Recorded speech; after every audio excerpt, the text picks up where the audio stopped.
হযরত বদরে বদরপুরি রহমতুল্লাহি আলাইহি যিনি ছিলেন আমাদের পীর ও মুর্শিদ আল্লামা সাহেব কিবলা ফুলতলি রহমতুল্লাহি আলাইহি এর মুর্শিদ।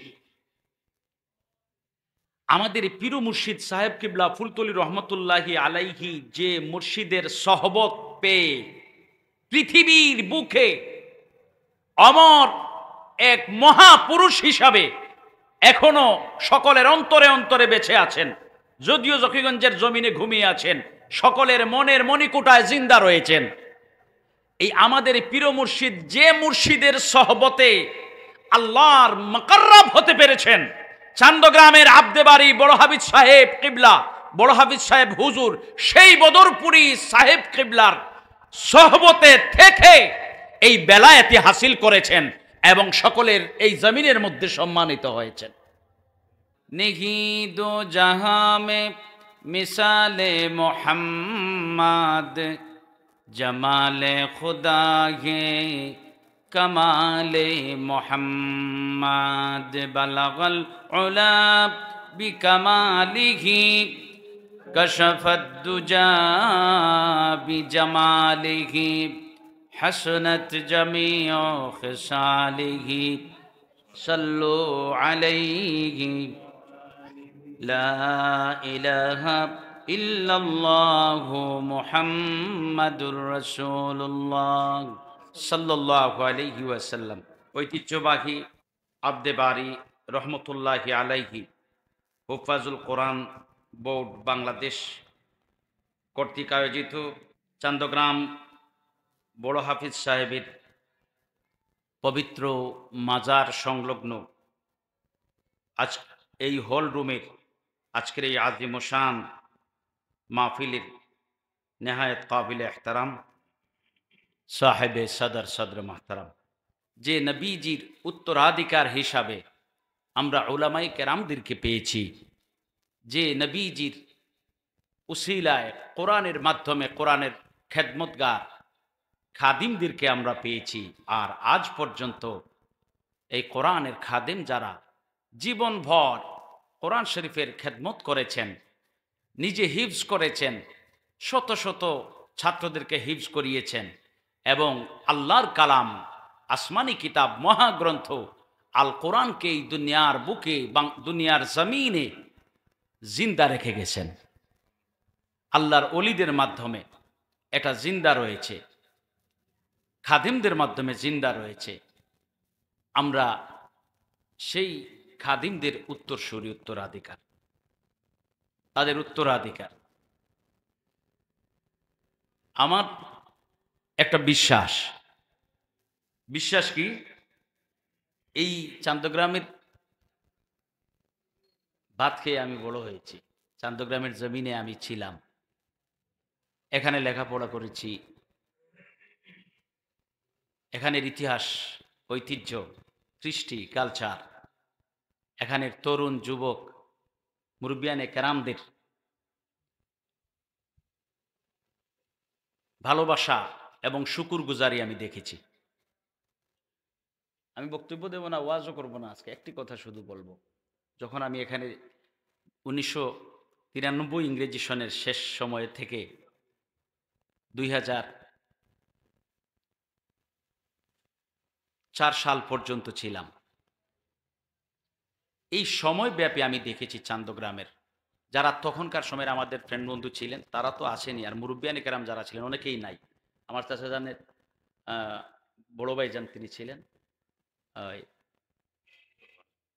সরকার চাচা, ওনারাও ছিলেন, আরো অনেকেই ছিলেন। সবার মুখে একটু সমঝদার, সে কিশোর হোক, তরুণ যুবক হোক, আর মুরব্বী হন না কেন, সবার মুখে একটি কৃতজ্ঞতা, শুকুরগুজারির কথা আমরা সব সময় শুনতাম। সেটি হচ্ছে চান্দগ্রামের বড় হাফিজ সাহেব সকলে বলতো আমাদের এলাকার জন্য একজন নেয়ামত ছিলেন। আমি সাক্ষী দিচ্ছি, সবাই বলতো, ছোট বড়, আলেম, হাফেজ, মুরব্বী, এমনকি মহিলারা যারা আছে সকলে বলতো চান্দগ্রামের বড় হাফিজ সাহেব তাদের জন্য নেয়ামত ছিলেন। বেশি না। আমি কথাগুলি বলছি হয়তো 15-20 বছর আগের কথা, এই সময়ের কথা, 15-20 বছর আগের কথা। তাহলে এখনকার জেনারেশন যারা চান্দগ্রামের এই বৃহত্তর বাহাদুরপুর, নিজ বাহাদুরপুর ইউনিয়নের এখনকার জেনারেশন যুবক কৃষক, শ্রমিক, যুবক কিশোর এবং মুরব্বিয়ানে কেরাম যারা রয়েছেন এখনকার সময়ে, আমি সকলকে একথা বলবো, সাক্ষ্য দিচ্ছি, আপনাদের আগেকার মুরব্বিয়ানে কেরাম যুবকেরা সবাই বলতো নেয়ামত ছিলেন, আর এখনো আপনারা এটা মনে প্রাণে বিশ্বাস করে নেবেন, এখনো চান্দগ্রামের বড় হাফিজ সাহেব কেবলা নেয়ামত হিসাবে চান্দগ্রামের জমিনে ঘুমিয়ে আছেন। বিশ্বাস করবেন, বিশ্বাসের মধ্যে একটু হেরফের হবে মনে হয় না ভালো কিছু হবে, কারণ আপনারা সাক্ষী দিয়েছেন। এই বিশ্বাস নিয়ে এখনো চান্দগ্রামের সবাই প্রবাসীরা, তাদের দেশে ব্যবসা বাণিজ্য আছে, বিত্তবান যারা আছেন, এখনো সহযোগিতা করে করে এই বড় হাফিজ সাহেবের খেদমাতগুলি, ঐতিহ্যগুলিকে তারা এখনো জিন্দা রেখেছেন। আলহামদুলিল্লাহ বলা। এই গ্রামের তো বিত্তবানরা প্রবাসীরা জিন্দা রেখেছেন। যদি তারা সহযোগিতা না করতেন, আজকের এই ওই যে হুফাজুল কোরআন বোর্ড কমপ্লেক্সে অনুষ্ঠিত হিফজুল কোরআন প্রতিযোগিতা, ইবতেদায়ী, মাধ্যমিক, উচ্চ মাধ্যমিক, তাকমিল বিভাগের থেকে প্রতিযোগিতা হয়েছে বিভিন্ন স্তরে, এবং আজকের গ্র্যান্ড ফাইনাল অনুষ্ঠান হয়েছে, যদি সকলের সহযোগিতা না থাকতো, প্রথম পুরস্কার দেখতে পাচ্ছি একটাই 50,000 টাকা। 30 পাড়ার প্রথম পুরস্কার 50,000 টাকা। আমি শুধু গল্প করব, আগে বলেছি। তারপরে দ্বিতীয় পুরস্কার 30 পাড়ার মানে তাকমিল বিভাগ বলি আমরা, তাকমিল বিভাগে 10,000 টাকা। দ্বিতীয় পুরস্কার, এটার পুরস্কার দ্বিতীয় বিভাগ যেটা, এটা হচ্ছে খুব সম্ভব, হ্যাঁ, এটা হচ্ছে উচ্চ মাধ্যমিক বিভাগ। এখানে প্রথম পুরস্কার 30,000, দ্বিতীয় পুরস্কার 10,000। তারপরে মাধ্যমিকের প্রথম পুরস্কার 5,000, দ্বিতীয় পুরস্কার 3,000। তারপরে হচ্ছে ইবতেদায়ী বলা হয়, পাঁচপাড়ার যাদের সবক তাদেরকে ইবতেদায়ী বলা হয়। তো ইবতেদায়ীর ওদের প্রথম পুরস্কার, মাধ্যমিকের 20,000 আর দ্বিতীয় পুরস্কার 10,000। ইবতেদায়ীর প্রথম পুরস্কার 5,000, দ্বিতীয় পুরস্কার 3,000। এটা তালবে ইলম যারা কোরআনের হিফজ করছে তাদের জন্য প্রতিযোগিতার পুরস্কার হিসাবে ঘোষণা করা হয়েছে। সকলের সহযোগিতা আছে বলেই এটা সম্ভব হচ্ছে। আর হযরত বদরে বদরপুরি রহমতুল্লাহি আলাইহি, যিনি ছিলেন আমাদের পীর মুর্শিদ আল্লামা সাহেব কিবলা ফুলতলি রহমতুল্লাহি আলাইহি এর মুর্শিদ, আমাদের পীর মুর্শিদ সাহেব কিবলা ফুলতলি রহমতুল্লাহি আলাইহি যে মুর্শিদের সহবত পেয়ে পৃথিবীর বুকে অমর এক মহাপুরুষ হিসাবে এখনো সকলের অন্তরে অন্তরে বেঁচে আছেন, যদিও জকিগঞ্জের জমিনে ঘুমিয়ে আছেন, সকলের মনের মণিকূটায় জিন্দা রয়েছেন। এই আমাদের পীর মুর্শিদ যে মুর্শিদের সহবতে আল্লাহর মুকাররব হতে পেরেছেন, চান্দগ্রামের আব্দেবাড়ি বড় হাফিজ সাহেব কিবলা, বড় হাফিজ সাহেব হুজুর, সেই বদরপুরি সাহেব কিবলার সহবতে থেকে এই বেলায়েতি হাসিল করেছেন এবং সকলের এই জমিনের মধ্যে সম্মানিত হয়েছেন। এই একই মুর্শিদ একজন মুর্শিদের দামন্দে থেকে সম্মানিত হয়েছেন। আমি গল্প শুনেছি, তখন তো আমি ছিলাম না। আমি গল্প শুনেছি, আমাদের মুরব্বীরা গল্প করেছেন, চোর আসছে চুরি করতে, কলা নিয়ে যাবে চুরি করে, শুনেছি। তো সকলের কথা তো মিথ্যা হবে না, মুরব্বিয়ানে কেরামদার সাথে ছিলেন, দেখেছেন। কলা চুরি করে নিয়ে যেতে পারে নাই, কলেরা আসছে। একবার কলেরা আসছে, আমাকে বাহাদুর আলী চাচা, মরহুম বাহাদুর আলী চাচা গল্প করেছেন, জামাল ভাইয়ের আব্বা, যে কলেরা আসছে একবার, মানুষ ঘরে ঘরে অসুস্থ হচ্ছে, মরে যাচ্ছে অনেকেই। তিনি এক মজ্জুপের মতো পুরা গ্রামের রাস্তাগুলি মানে ঘুরে ঘুরে ওই কলেরাকে যেন তাড়িয়ে দিচ্ছেন, এমন এক হালত উনার হয়ে গিয়েছিল। আল্লাহু আকবার বলেন। হ্যাঁ, এই তো মুজ্জুফের জিকিরই থাকবে, তো আল্লাহওয়ালাদের জিকির ছাড়া তারা আল্লাহর জিকিরের মধ্যে মশগুল। রাস্তায় ঘুরে ঘুরে তাড়িয়ে দিচ্ছেন, জিকির করতে করতে তাড়িয়ে দিচ্ছেন। এই ক্ষমতা তাদেরকে দিয়েছেন কে? কেন দিয়েছেন? আল্লাহ পাক বলেন, গোলাম যখন আমার হয়ে যায়, গোলামের কথাগুলি আমার কথা হয়ে যায়, গোলামের যখন আমার হয়ে যায়, গোলামের হাতটা আমার হাত হয়ে যায়। গোলাম যখন আমার মুকররব, আমার কুরবত হাসিল করে মুকররব হয়ে যায়, আমার নৈকট্য হাসিল করে, এই গোলাম যে হাত দিয়ে ধরে তার হাত নয়, বরং আমি মাওলার কুদরতি হাত দিয়ে ধরা হয়। সুবহানাল্লাহ। হাদিস শরীফের মধ্যে এসেছে, কলেরা যাও, বিমার যাও, অসুবিধা যাও, এগুলি একটা একজন আল্লাহর বান্দা বলার সাথে সাথে যায় কেন? এটা দূর হয় কেন? আমি আপনি 1000 জন বললেও যায় না, কিন্তু এক শ্রেণীর মানুষ সব দূর বললে দূর হয়। এটা দূর হয় কেন? এর উত্তর কি একবার আমরা খুঁজেছি? এই জন্যই দূর হয়, কেননা আল্লাহর ওই বান্দা আল্লাহর রেজামন্দি হাসিল করেছে, আল্লাহর হুকুমের কর্মগুলি করেছে, আল্লাহর জিকিরে অন্তরকে পুড়ে পুড়ে সোনা করেছে, আল্লাহর জিকির করতে করতে এখন বন্দা হয়ে গেছে আল্লাহর একান্ত বন্ধু। এখন বন্দা বলে যাও, আল্লাহ পাক বলেন কলেরা তোমার থাকার কোনো অধিকার নাই, তুমি যাও। আল্লাহু আকবার বলেন। না হলে আমরা সবাই বলি যায় না?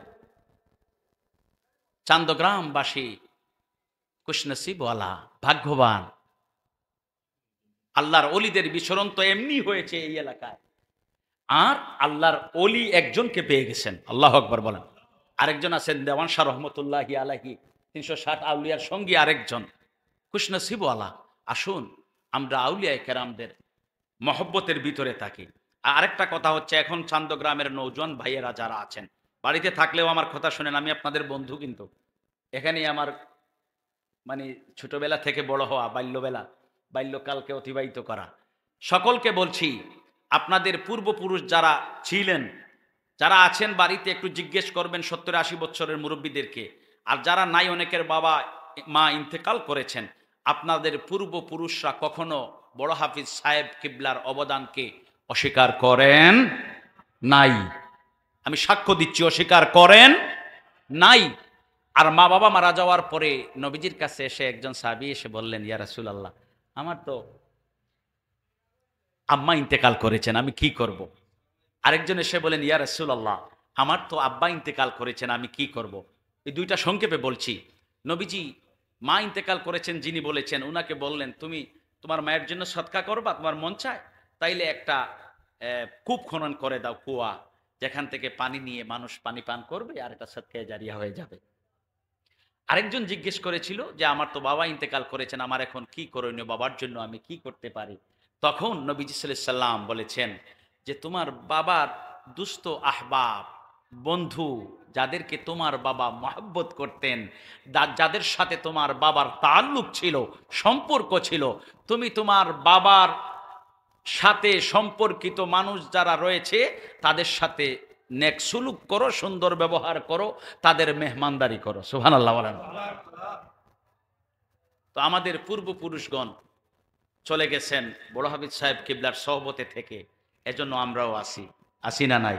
আল্লাহ পাক রুহানি ফয়েজ দিয়ে আমাদেরকে ধন্য করে দিন, সকলে বলি আমিন। ওনারা খেদমত করে গেছেন বলেই আজকে ইসলাম জিন্দা, আজকে কোরআন জিন্দা। ইয়ামামার যুদ্ধে যখন কাতারে কাতারে হাফিজ সাহেবগণ, হাফিজ সাহাবীগণ শহীদ হতে শুরু করেছেন, তখন প্রয়োজন পড়ল কি, যে কোরআন এই জমিন থেকে উঠে যাবে, কি করা দরকার?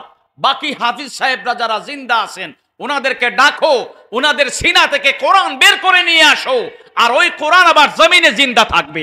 আল্লাহু আকবার বলেন। এই হাফিজ সাহেবদের প্রয়োজন ছিল। ইয়ামামার যুদ্ধের পর কোরআনকে পুনর্সংস্করণ মানে পুনর্মুদ্রণ করার জন্য, জীবিত রাখার জন্য হাফিজ সাহেবদেরকে ডেকে এনে তিলাওয়াত করেছেন, কোরআন লেখা হয়েছে। আল্লাহু আকবার বলেন। এই হাফিজ সাহেবদের ইজ্জত আছে না নাই? এখন তো আমরা মনে করি হাফিজ সাহেব তো উনি মনে হয় একেবারে লিল্লাহ, আর আলিয়া মাদ্রাসার ছাত্ররা মোটামুটি লিল্লাহ, আর কলেজের ছাত্ররা তো লিল্লার নয়, তারা একদম নিচের। না, এটা ভুল, এই সমস্যা ভুল। আমরা সবাই লিল্লাহ। সবাই কার জন্যে? আল্লাহর জন্যে। আর বিশেষ করে একান্তভাবে আল্লাহর হতে পেরেছেন আল্লাহর ওলিরা, একান্তভাবে আল্লাহর হতে পেরেছেন কোরআনের ইলম যাদের মধ্যে আছে, উলামায়ে কেরামরা একান্তভাবে আল্লাহর নৈকট্য হাসিল করেছেন, আল্লাহর হয়েছেন হুফাজে কেরামরা। আলহামদুলিল্লাহ বলেন।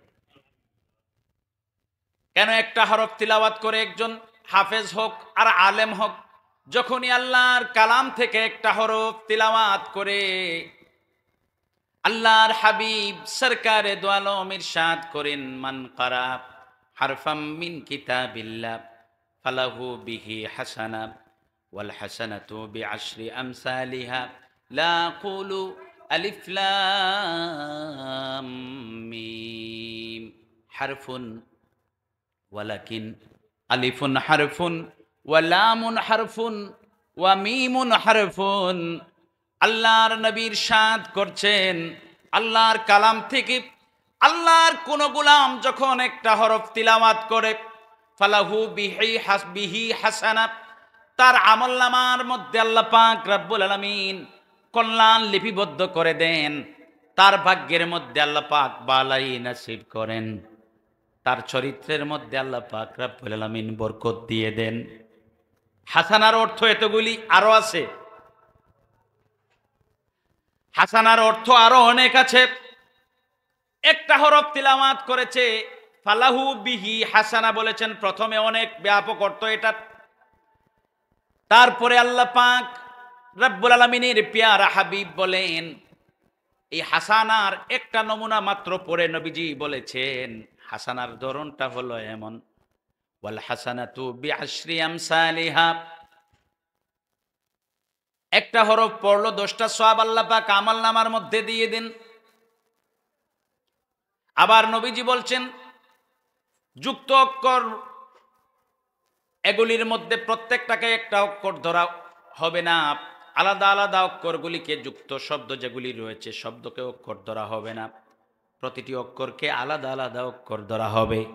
নবীজি বলেন, আমি আলিফ লাম মিম তিলাওয়াত করেছেন। নবীজি তিলাওয়াত করে বলছেন, আলিফ একটা হরফ, লাম একটা হরফ, মিম একটা হরফ। আল্লাহর কোনো বান্দা এই কালেমাটা যদি তিলাওয়াত করে, তার আমলনামায় একটা নয়, আল্লাহ পাক রব্বুল আলামিন 30টি সওয়াব দান করবেন। এই কোরআন কারীমের সংস্পর্শে যারা ছিল, তারা কি কম ইজ্জতওয়ালা? সন্দেহ রাখা যাবে? আরে ভাই, আমি একটা বড় রাজনৈতিক দল করি, হেতেই আমি বড় ইজ্জতওয়ালা হয়ে গেছি। আমি বিয়ে করছি বড় পরিবারে, ধনাঢ্য পরিবারে, হেতেই আমি অনেক ইজ্জতওয়ালা হয়ে গেছি। কথা কন, সমাজের অবস্থা এটা না? হ্যাঁ, আমি চলি বড় লোকের সাথে, উনার সাথে চলার কারণে আমি ইজ্জতওয়ালা হয়ে গেছি। এরকম আছে না নাই? আল্লাহর কালামের ইজ্জত, এটা কালামুল্লাহ, এটা কালামে কাদিম। আল্লাহু আকবার বলেন। এই কোরআনুল কারীমের সাথে যারা সংস্পর্শ রাখবে, সম্পর্ক রাখবে, দুনিয়ার বাকি যত সম্পর্ক রয়েছে সব সম্পর্কের কারণে মানুষ যতটুকু ইজ্জতওয়ালা হয়, আল্লাহর কসম, নবীজি যে কোরআনুল কারীম আল্লাহর ওহী জমিনে নিয়ে এসেছেন, কোরআনুল কারীম নিয়ে এসেছেন, এই কোরআনের সাথে সম্পর্কওয়ালাদের ইজ্জত সকলের ইজ্জতের চাইতে বেশি করে দিয়েছেন কে? আওয়াজ করে বলেন কে? নবীজি কোরআনুল কারীম এনেছেন, কাফেরদের সাথে চ্যালেঞ্জ করেছেন এই কোরআনুল কারীম দিয়ে, ওয়াইন কুনতুম ফি রাইবিম মিম্মা নাযালনা আলা আবদিনা ফাতু বিসূরাতিম মিন মিসলি ওয়াদউ শুহাদাআকুম মিন দুনিল্লাহি ইন কুনতুম সাদিকিন। এই কোরআনুল কারীম আল্লাহর কালাম দিয়ে নবীজি কাফেরদেরকে চ্যালেঞ্জ করেছেন। কথা বলেন ঠিক কিনা? এর অর্থ কি দাঁড়ায়? আমি ভিতরের কথাগুলি বলতে চাই বাবা। অর্থ কি দাঁড়ায়? এর মানে হয়েছে, এই দুনিয়ার মানুষ, তোমরা যদি কারোর সাথে চ্যালেঞ্জে যাও, রাজনৈতিক বড় দলের বাহাদুরি দেখাইয়া চ্যালেঞ্জে যাইও না। তোমরা যদি চ্যালেঞ্জে যাও, তোমাদের সম্পদের বাহাদুরি দেখাইয়া চ্যালেঞ্জে যাইও না। তোমরা যদি কারোর সাথে চ্যালেঞ্জে যাও, তোমাদের গোষ্ঠীর বড়ত্ব দেখিয়ে তোমরা চ্যালেঞ্জে যাইও না। কোরআনের সাথে কতটুকু সম্পর্ক রয়েছে, এই কোরআন দিয়ে বাতিলের সাথে তোমরা চ্যালেঞ্জে যাইতে পারো। আল্লাহু আকবার বলেন। কথা বুঝতে পেরেছেন? আমার টাকা আছে, আমি টাকা দিয়ে চ্যালেঞ্জ গেলাম না। কোরআনের সাথে সম্পর্ক যতটুকু আছে, এই সম্পর্ক দিয়া তুমি চ্যালেঞ্জে যাইতে পারো। এটা শিক্ষা দিয়েছেন নবী মুহাম্মদুর রাসূলুল্লাহ। নবীজি কি চ্যালেঞ্জ করেন নাই? কথা বলেন। কাফেরদেরকে তো নবীজি চ্যালেঞ্জ করেছেন এই কোরআন দিয়ে, আনো দেখি পারলে এই কোরআনের একটা আয়াতের মতো আয়াত নিয়ে আসো, একটা ছোট সূরার মতো সূরা নিয়ে আসো। চ্যালেঞ্জ করেছেন কোরআন দিয়ে। আজ মুসলমানদের বাতিলের বিরুদ্ধে চ্যালেঞ্জ করার একটা অস্ত্র পেয়েছি, সেটা হচ্ছে কোরআনুল কারীম। এজন্য নবী করিম সাল্লাল্লাহু আলাইহি সাল্লাম ইরশাদ করেন, কোরআনুল কারীমের সম্মান পৃথিবীর মানুষগুলিকে বোঝানোর জন্য ঘোষণা করেছেন নবীজি, ইকরাউল কোরআন, কোরআনুল কারীম তিলাওয়াত করো, ফাইন্নাহু ইয়াতি ইয়াউমাল কিয়ামাতি শাফিআল লিআসহাবিহি। সুবহানাল্লাহ বলেন। নবীজি বলেন, আমার উম্মতেরা কোরআনুল কারীম তোমরা তেলাওয়াত করো, ফাইন্নাহু ইয়াতি ইয়াউমাল কিয়ামাতি শাফিআ। আল্লাহু আকবার বলেন। কিছু কিছু মানুষ কয় সুপারিশের বেলায় যে সুপারিশ অমুক করতে পারবে না, তমুক করতে পারবে না, একটা পেস লাগে। আজকে ওয়াজের সময়ও না, বেড়া লাগিয়েছে, বুঝছেন বিষয়। কয় কি সাল্লাল্লাহু আলা সাইয়্যিদিনা মুহাম্মদ ওয়া আলা আলিহি ওয়া সাহবিহি ওয়াসাল্লাম, সাল্লাল্লাহু আলা সাইয়্যিদিনা মুহাম্মদ ওয়া সাহবিহি। কেউ কেউ বলে কি সুপারিশ নবীজি নিজের নিয়ে চিন্তা থাকবেন, ওলি আল্লাহ তো মানেই না। হে চিন্তা কইরা দেখে তার কি কম আছে, টাকাও অনেক, শক্তিও অনেক, সব দিক দিয়ে হে ভরপুর, সে আর কারো মানতে চায় না। আল্লাহর ওয়াস্তে সবার পায়ে হাত রেখে বলি, এটা থাকবে না। কিসের তো বাহাদুরি, কিসের তো অহংকার, মাটির নিচে বসতে বাড়ি, থাকবে রে ঘুরন্ধকার, মাটির নিচে বসতে বাড়ি, থাকবে রে ঘুরন্ধকার। হিরে মানিক টাকা কড়ি ছিল দালান ঘোর, হিরে মানিক টাকা কড়ি ছিল দালান ঘোর, সব কিছু রেখে তোমায় যেতে হবে কবর। সময় থাকতে লাইনে আয় রে, সময় থাকতে মাফি ছাড়ে, মালিকের দরবার, মাটির নিচে বসতে বাড়ি, থাকবে রে ঘুরন্ধকার। কিসের তো বাহাদুরি, কিসের তো অহংকার, মাটির নিচে বসতে বাড়ি, থাকবে রে ঘুরন্ধকার। অনেক আছে না নাই, শাফাত মানে না, তার বড়ত্ব। আল্লাহর নবী বলেন, ফাইন্নাহু ইয়াতি ইয়াউমাল কিয়ামাতি শাফিআ। এই কোরআন হবে কিয়ামতের দিন সুপারিশ করনেওয়ালা। সুবহানাল্লাহ। সুপারিশ করনেওয়ালা শাফিআ, সুপারিশ করনেওয়ালা লি আসহাবিহি, তার বন্ধুর জন্য। অর্থাৎ এই কোরআনের সাথে যারা সম্পর্ক রেখেছে, সম্পর্কিত মানুষগুলির জন্য কোরআনুল কারীম হবে কিয়ামতের ময়দানে সুপারিশ করনেওয়ালা। সুবহানাল্লাহ। ফাইন্নাহু ইয়াতি ইয়াউমাল কিয়ামাতি শাফিআল লিআসহাবিহি। আসুন এই কোরআনুল কারীমের সাথে সম্পর্ক রাখি। আর এক শ্রেণীর মানুষকে তাজ দেওয়া হবে। কোরআন পড়নেওয়ালার মা বাবার মাথায় কি দেওয়া হবে? নূরের তাজ দেওয়া হবে। মান কারাল কোরআন ওয়া আমিলা বিমা ফিহি, নবীজি ইরশাদ করছেন, মান কারাল কোরআন ওয়া আমিলা বিমা ফিহি, কোরআন যে পড়লো আর আমল করলো, উলবিসা ওয়ালিদাহু তাজান ইয়াউমাল কিয়ামা, এই কোরআন পড়নেওয়ালার মাথায় তাজ পরিয়ে দেওয়া হবে।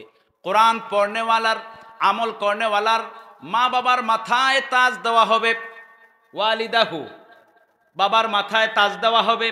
ইয়াউমাল কিয়ামা, ময়দানে মাশরের সময়, কিয়ামতের দিন। দাউহু, নবীজি এই তাজের, এই পাগড়ির বিবরণ দিচ্ছেন। দাউহু আহসানু মিন দুইশ শামস। সুবহানাল্লাহ বলেন।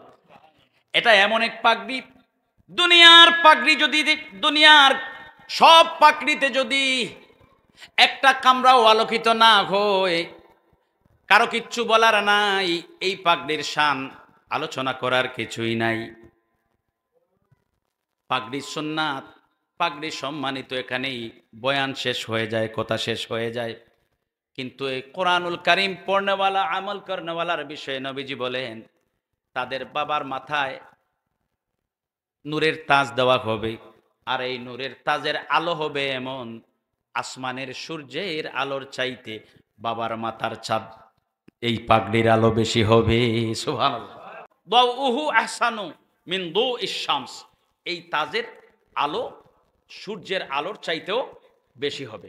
দুনিয়ার সব হুজুরদের মাথার পাগড়ি যদি একটা অন্ধকার রুমে নিয়ে যায়, সাধারণ হিসাব বলছি, এর মধ্যে বরকত আছে, বারাকাত আছে, একটা রুম তো আলোকিত হবে না, ঠিক কিনা?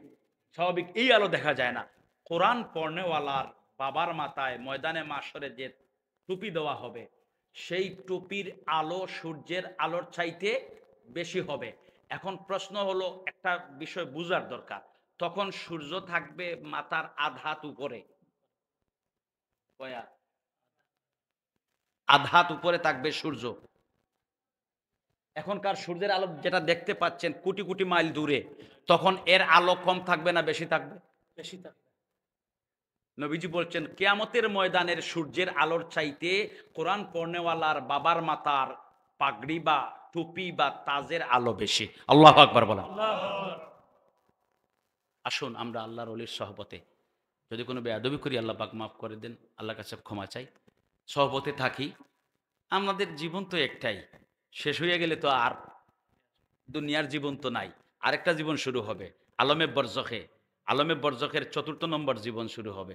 তাহলে জীবন তো একটাই, ভালো মানুষের সাথে একটু সম্পর্ক রাখলে, তারা দূর দূর করুক, তারপরেও আমরা আছি, আছি না নাই?